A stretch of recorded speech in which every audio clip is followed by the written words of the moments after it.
Let's talk a little bit about Docker's client and server architecture. Docker uses a client-server architecture with the daemon being the server. The user does not directly interact with the daemon, but instead through the Docker client. The Docker client is the primary user interface to Docker. It accepts commands from the user and communicates back and forth with the Docker daemon.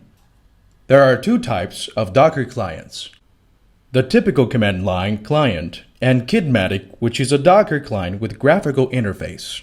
So if you don't like working with commands, Kidmatic is something you should check out. On a typical Linux installation, the Docker client, the Docker daemon, and any containers run on the same host. You can also connect a Docker client to a remote Docker daemon.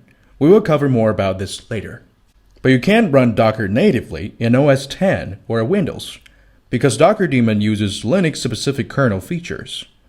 So on OS X or Windows installation, the Docker daemon is running inside a Docker machine. The Docker machine is a lightweight Linux VM made specially to run the Docker daemon on OS X or Windows.